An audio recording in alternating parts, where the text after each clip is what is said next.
And we are live. Caleb, can you hear me? I can. Perfect. So, Caleb, you're joining us all the way from Philadelphia in the Mhm. States.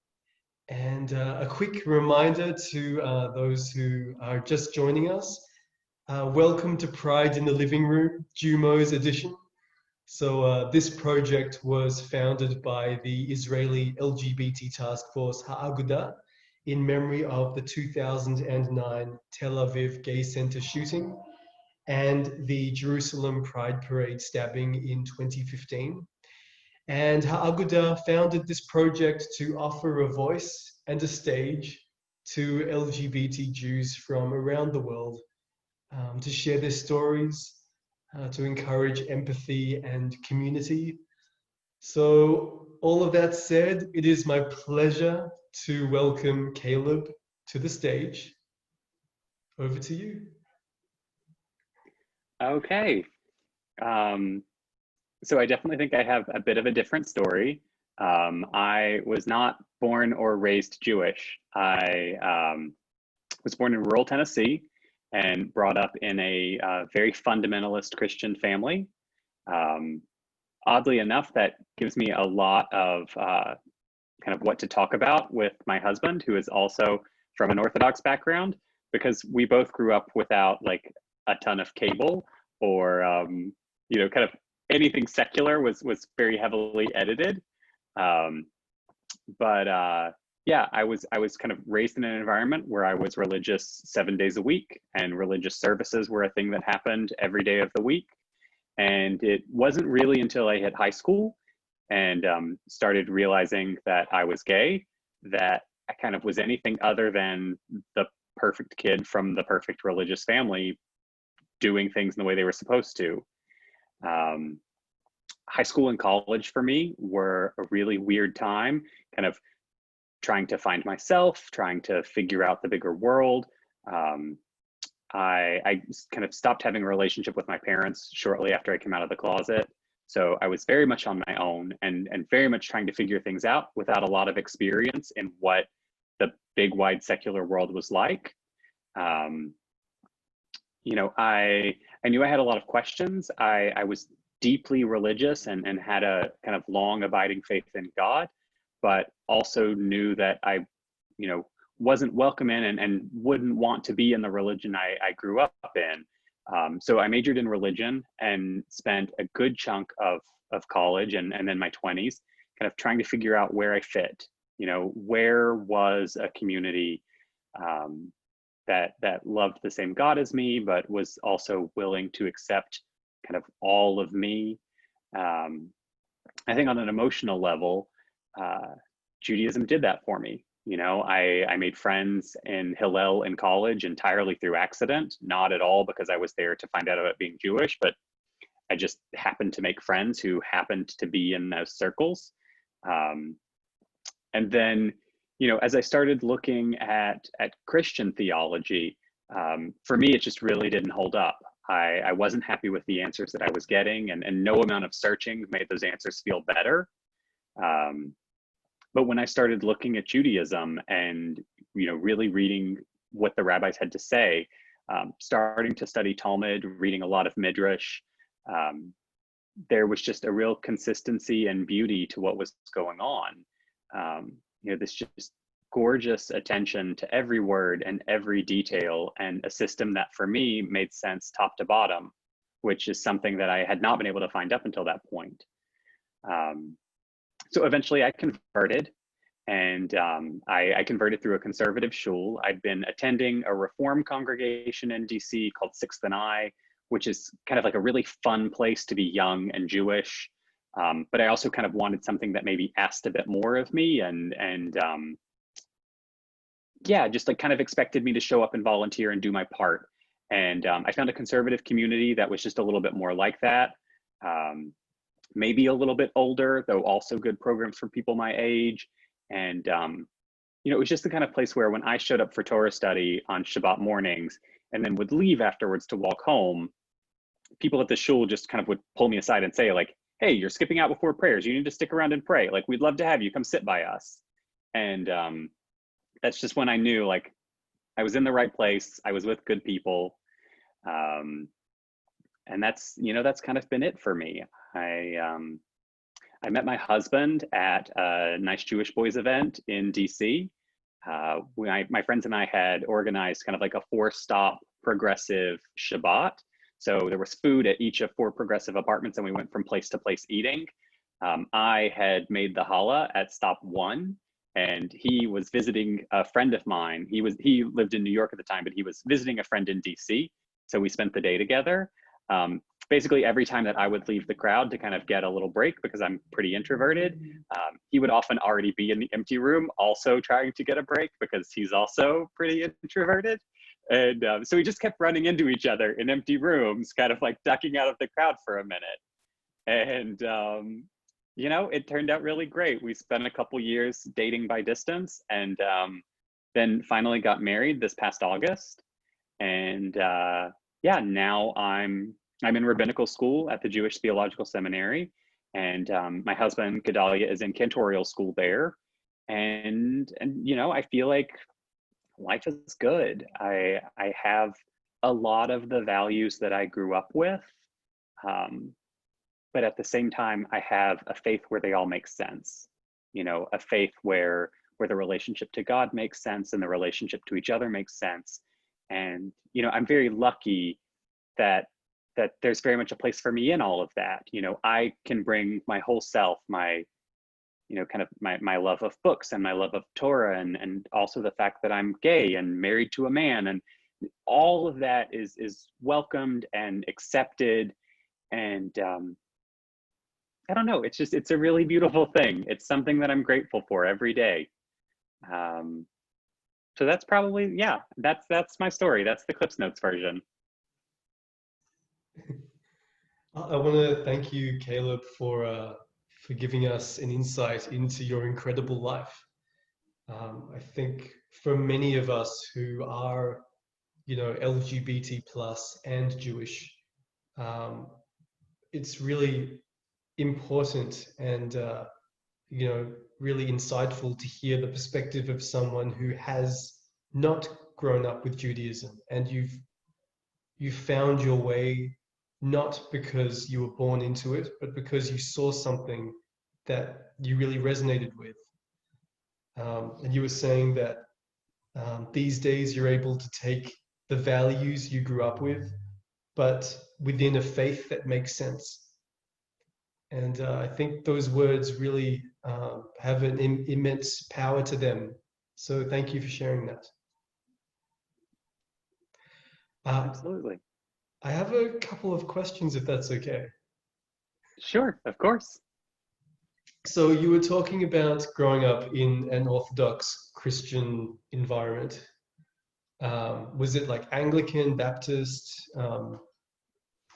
My mother's side of the family is Baptist, and my father's side of the family is Pentecostal. So very rural, very fundamentalist. I was definitely taught from an early age that the Bible was a source of scientific fact. And I lived in the kind of town where, like, for example, before our high school biology teacher taught evolution, a letter was sent home to every parent to sign that they were okay with that, explaining that, of course, no one believed in evolution, but we had to teach it for state level tests. So, you know, my parents were very conservative, but also the entire community was very conservative. Hmm. And you mentioned finding a home within Hillel, or at least Hillel was sort of your introduction to Judaism. So can you talk about, I mean, did you experiment, did you explore different religions or different versions of Christianity, or how did you end up at Hillel? Sure. So the Hillel story is actually, it's kind of a wild story. So when I showed up for undergrad, our dormitory was arranged in suites. So like 6 guys would share a den, and then like 2 and 2 and 2 would be in bedrooms. And RAs were over each floor. So when we moved in, we all had whiteboards on our door as a place to leave messages. And our RA wrote messages welcoming all of us to the building, signed Love in Christ, Laura. It turned out that she was part of Campus Crusade for Christ, and so she felt it was really important right out of the gate to put that out there. It just so happened that 4 of my 5 suite mates were Jewish and Hillel members, and Hillel, similarly to welcome everyone to the school, had brought around kosher brownies to drop off at all of the Jewish students' dorms to welcome them to the building. And the guys in my suite were really upset at getting a Love in Christ from our RA right out of the gate. And I, as a young gay kid who, you know, had not had the greatest experience with Christianity, was also pretty upset. And then this wonderful upperclassman shows up with a plate full of brownies to find out what's going on. And Hillel actually got involved. They did the work of talking to the RA and kind of explaining how, you know, messages like that might not be the most comfortable way to be welcome to a campus. And that, while obviously everything that Laura intended and was feeling was like a beautiful thing to want to welcome us, that maybe she had tripped over the execution, and that love in Christ might just not be the way to button messages to students you haven't met yet who might feel uncomfortable with that particular sentiment. From there, it honestly was just, it was kind of like this really weird experience in our first week of school that kind of brought us all together. Like I just kind of happened to fall in with a great group of people who kept a lookout because they knew that I was, you know, kind of the odd man out in the dorm. I was, at least at the time, the only gay kid in the dorm. And I think it was the only kid in the dorm who moved themselves in instead of having like parents there to move them in. One way or another, the vice president of Hillel, as well as my roommates, just kind of got the sense that I needed to be, you know, kind of taken care of, and stepped in to be friends and confidants and to really look out for me. And I did spend my 20s kind of trying to find, like, you know, I'd been raised Christian. I didn't want to colonize somebody else's religion. I didn't want to like join a religion thinking like I was going to get it if it wasn't the culture that I came from. But kind of just oddly enough, I kept finding myself drawn in to the Jewish community. You know, when I moved to DC, I similarly like didn't go home for holidays because my family and I were estranged. But if you're in a major city like DC over Christmas and you're not doing anything Christmas related, like for me, it very quickly fell into Chinese food and movies with a bunch of like my Jewish gay friends who were also not going home for Christmas because like, what did any of us have to do for Christmas? So it just honestly was this, I genuinely think it was just this beautiful act of Hashem that I just kind of kept falling in with the tribe when I needed a tribe. Like it just, Judaism kept showing up for me long before I had any realization that maybe I could also show up for Judaism. Yeah, I mean, it was just kind of one of those funny, serendipitous, God moves in the way God moves ways that, yeah, kind of all started with a fight over kind of an insensitive dry erase board marker and a plate of kosher brownies. And when did you start showing up for Judaism? I think it was, you know, towards my late 20s when I started realizing, like I had a friend move away from DC. And so suddenly I had nowhere to go for Hanukkah. And it was this weird realization that Hanukkah had become the thing that I celebrated. Always as just like the unofficial friend who's there because they don't go home for any holidays. But it kind of made me realize like my life had started to orbit this other world and this other set of ideas, and maybe I hadn't even realized that that was something that was important to me. And so I kind of had to ask the question of like, if this is what I value, if this is what has been bringing me happiness for the last, almost a decade, like, how do I give back, or how do I make that for myself, or even just how do I make that something that I don't lose every time a friend moves away? Like, how do I bring that into my own life?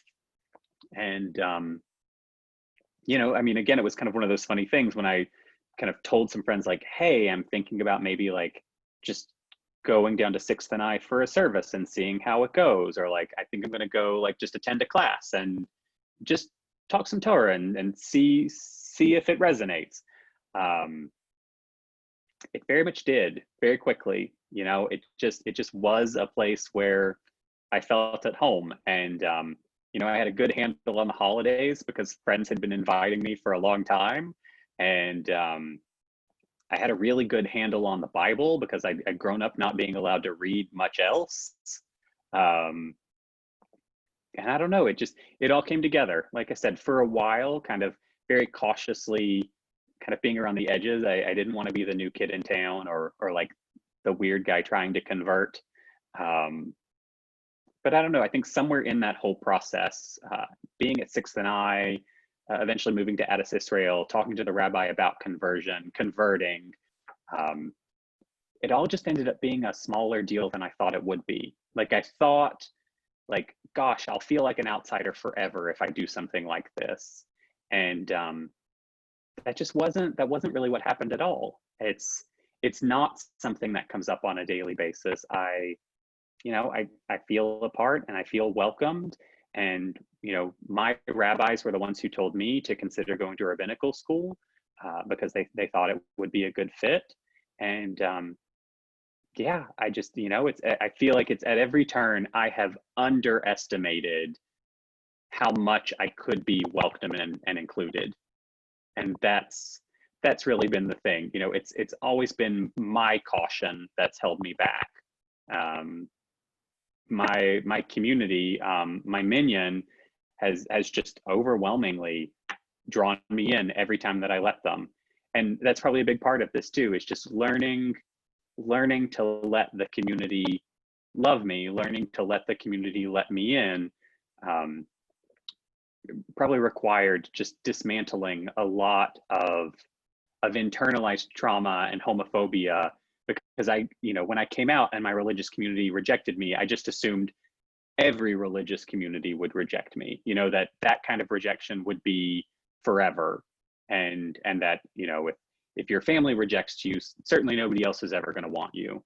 And learning to move past all of that took some time, but I've never had any experiences since like moving to conservative Judaism that were like that. It's 100% been people showing me that I underestimated them, or I expected the worst when they brought the best.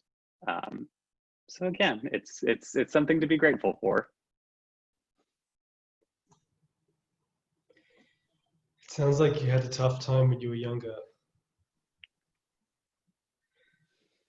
Yeah, it was there were some rough years in there.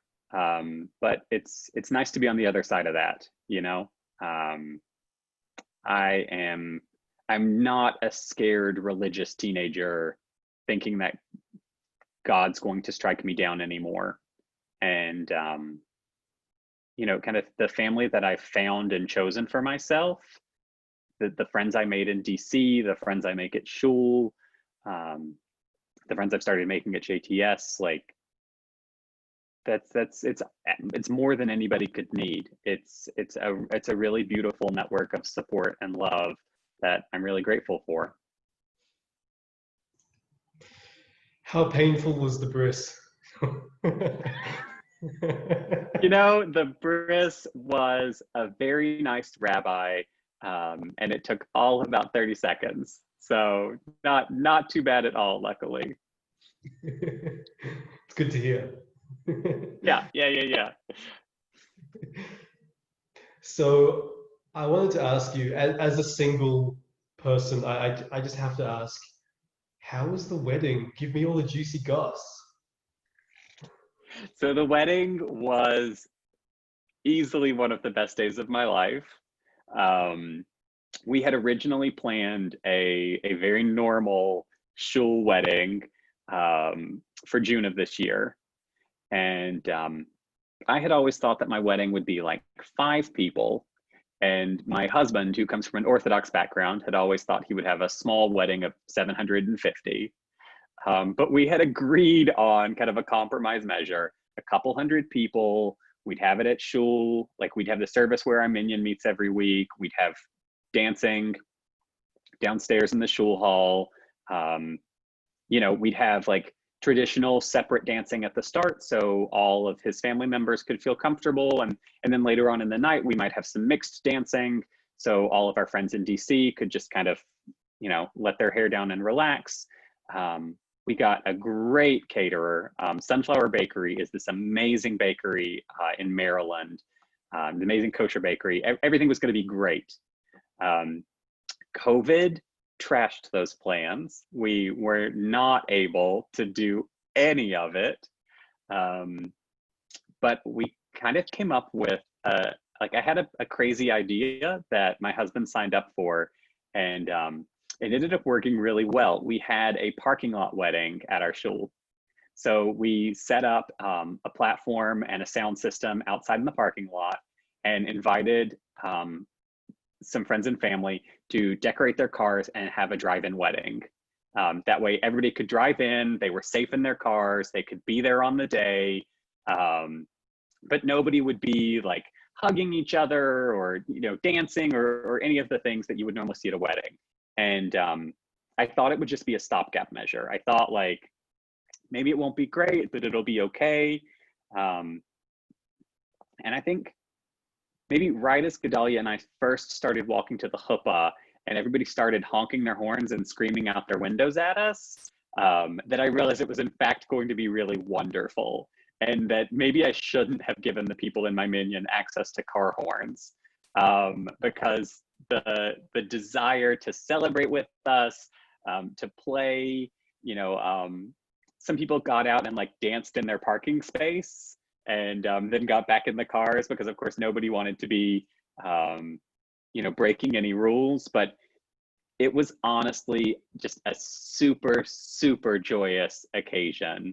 Gedalia and I sat, you know, kind of in place of a tish or a bedekin. We sat by the entrance of the parking lot and talked with everybody as they came in.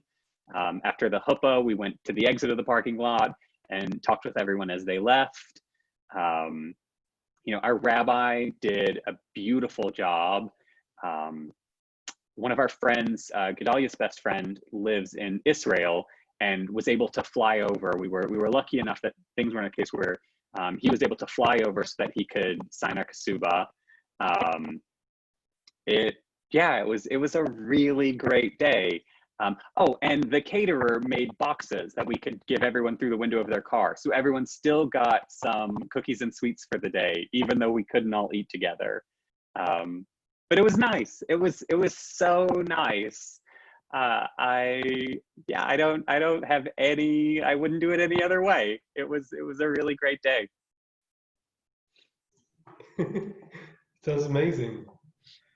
I have to ask, it sounds like, you know, I don't know, it sounds too good to be true. I've heard so many stories of people throughout this project getting married and there's obstacles and there's blah, blah, blah. So, I don't know, was this the first gay marriage that your congregation has done, or like what was it like? So that's one place where I'm really lucky. You know, going to a big conservative shul in Washington, D.C., gay marriages are a regular thing in the shul. There are same-sex couples, both male and female. Really, I mean, I think you can find everything on the LGBT plus spectrum in my minyan. And it's just not anything to worry about. You know, our minyan it's called the traditional egalitarian minyan.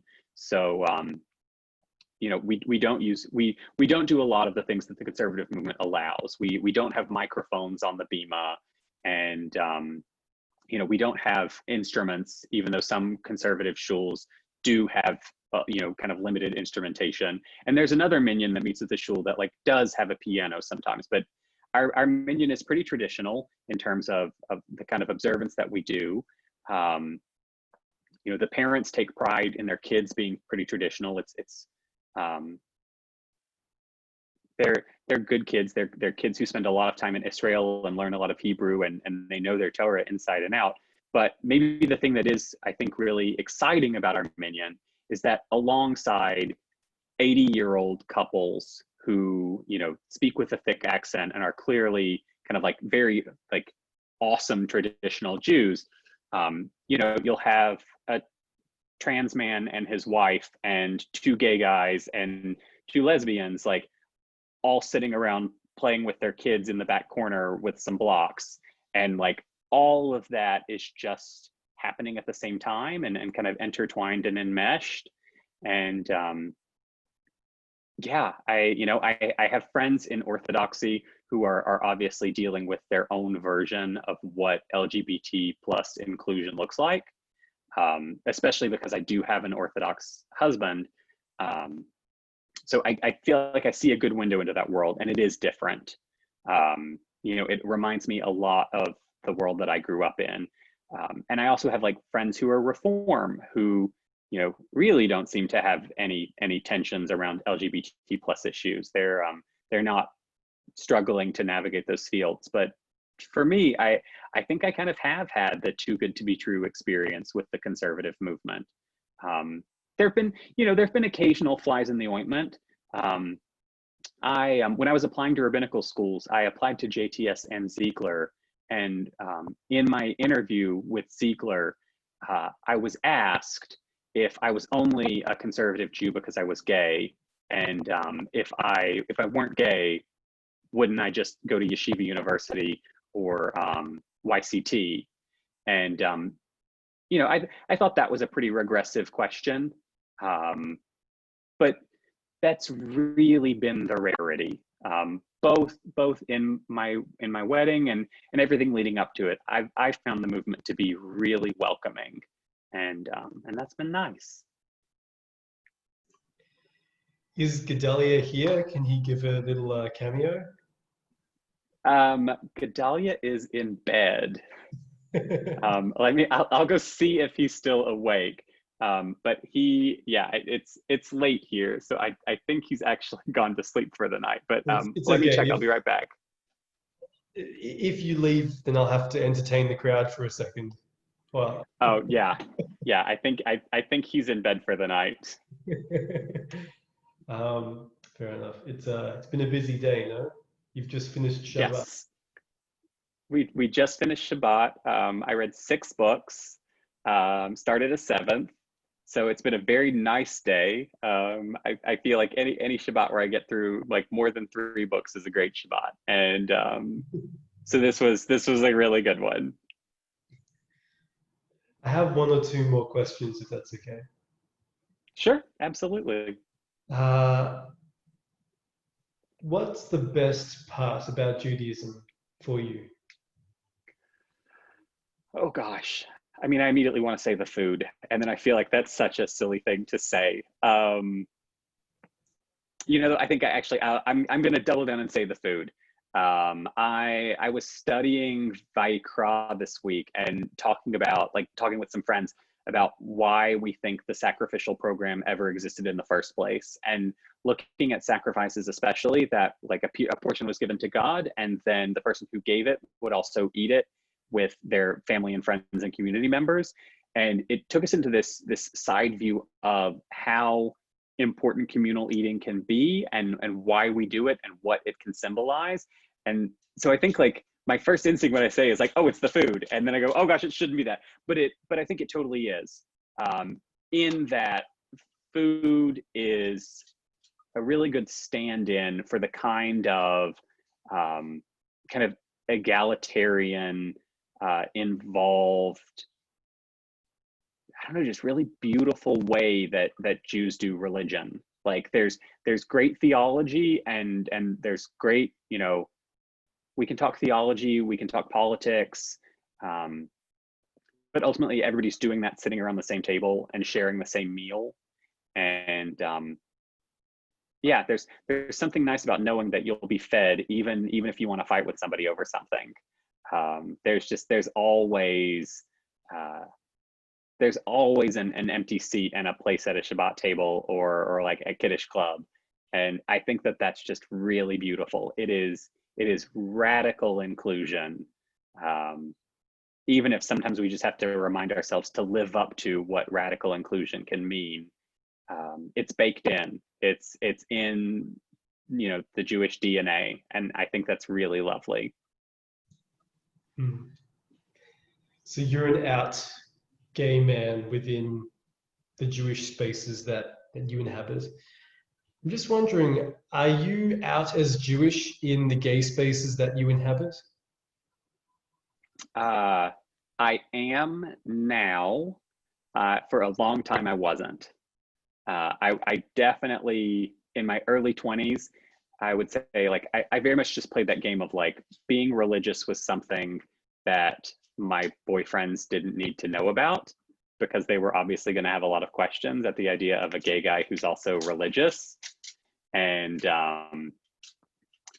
it definitely took me a while to get comfortable like being in gay spaces and kind of owning up to being a religious person. And then of course as I got older, also looking at like I think the first step was figuring out how to admit to being religious in gay spaces, and then perhaps trying to figure out how I was going to navigate gay spaces in a way that had like that felt like I had integrity. You know, like how did I want to present myself? How did I want to behave? That both said like these are my religious values. This is how I feel in the world, and honestly, like also just made sure that I still got a date, like still made friends. You know, wasn't like, you know, sitting at home cuddling my principles. And that's, you know, that's an ongoing thing. Like my friends in DC, my non-Jewish friends, like my non-Jewish gay friends, do a really good job of welcoming me in, you know, tzitzis hanging out and all. They have seen the progression and they're very welcoming and okay with it.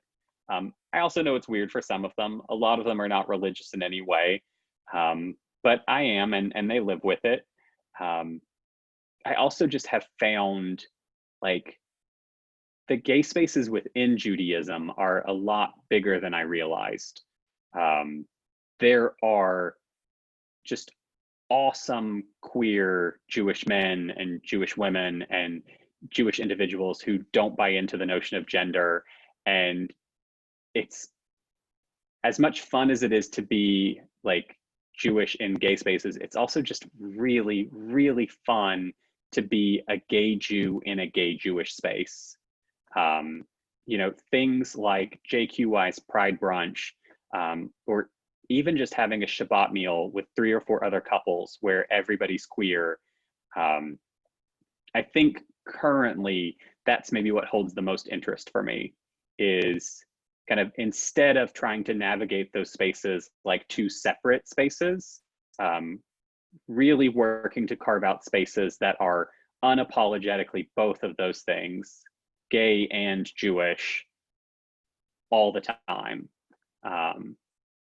But it definitely takes some work, and I definitely for a long time worried more about seeming like cool, hip, and gay than yeah, owning up to my religious principles. So I think that's something that's something I'm still figuring out.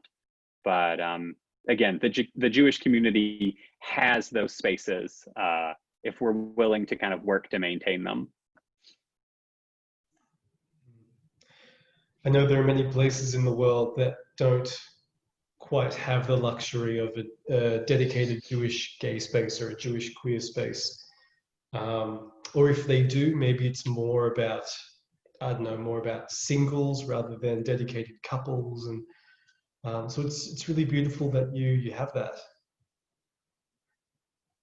Uh, what does Tennessee mean to you these days? Um, you know, it's, I think in a lot of ways, like it's a source of great memories. You know, you kind of just let go of the bad memories and you hold on to the good ones. And I have really good memories of Tennessee. There's great music in Tennessee, and I miss the music culture. There's great food in Tennessee. Gosh, do I think about great food in Tennessee, knowing full well that I won't eat any of it now. Um, but yeah, you know, I mean, I think when I think about Tennessee, I am really grateful for like I grew up in a nice, safe place with nice people with nice values. And it wasn't the right fit for me. It's not where I was meant to end up. Um, but I'm grateful that it was part of my story. And, you know, if in 3 or 4 years a shul in Tennessee wanted to offer me a job, then maybe Tennessee could be in my future too. I would love to see what gay Jewish life could look like where I'm from, but it's not something I worry about too much. I don't know. I think I'm mostly just focused on being happy where I'm at. Um, Hmm. I have one final question. Uh, so I'd like to go back, all the way back to the beginning. You were talking about growing up in this environment, Baptist, Pentecostal, and then you realized you were gay, and then that was the conversation that you found yourself having. And you're asking yourself, where do I fit? And you had a coming out experience, which, as you gave us a taste of, it wasn't ideal. Um, and at that time in your life, you were still trying to navigate your path, and there were so many questions still unanswered. And all these years later, you're telling your story with such a smile on your face, and you have had an incredible wedding, and you are able to embrace your Jewish and your gay identity so wholeheartedly. And I'm just wondering, Caleb, if you had a chance to speak to him, what would you say? oh gosh. Um, I mean, as cliche as it can sound to say, I think I genuinely would say it gets better. Um, you know, I when I came out, things were really dark and really bleak. My father thought an exorcism would solve the fact that I was gay. My grandmother thought that killing me would prevent me from sinning, so at least I would go to heaven. Um, it was really dark stuff, and I think in trying to find who I was and trying to find meaning, I also just made a lot of bad choices. Um, I was young and on my own, and I partied really hard, trying to find in the gay community what I felt like I couldn't find in my religious community. Um, and yeah, I think I would just, if I could go back, I would just say like it gets better. Maybe go a bit easier on yourself and a bit easier on everybody else. I'm able to look back now, um, and I don't really, I don't feel like there's blame to go around. I think my parents did the best they could. I think my family reacted with the tools in their toolkit, and there's just not, or there weren't, this was 20 years ago, there weren't the tools for religious parents to have a gay kid. Um, it's really nice to see that that's changing. and that there are organizations out there helping families and parents navigate this, but they didn't exist then. And yeah, I think, you know, it all really does get better. It got better for me with time. Learning to cut everybody, including myself, some slack, and just to, you know, kind of accept that maybe we all really were doing the best we knew how, and just none of it was the right thing. But that's okay. It did get better. Thank you so much, Caleb, for sharing your story. There are so many elements that I think will resonate with our religious Jewish audience, and also our LGBT Jewish and non-Jewish audience. You speak of trying to find wholeness in your life, and taking some of the darkest moments in your life, but pushing through and turning that energy into something positive and something productive. And I think that takes incredible strength and resilience. So, you know, all of that said, I want to thank you again for being here with us at Pride in the Living Room. Do you have any final thoughts before we depart? I don't think so. Fair enough. This was really nice. Thank you very much for including me. It's my pleasure. In that case, I'll just say, here's to sharing our story in this moment and many more moments in the future. Thank you, Caleb.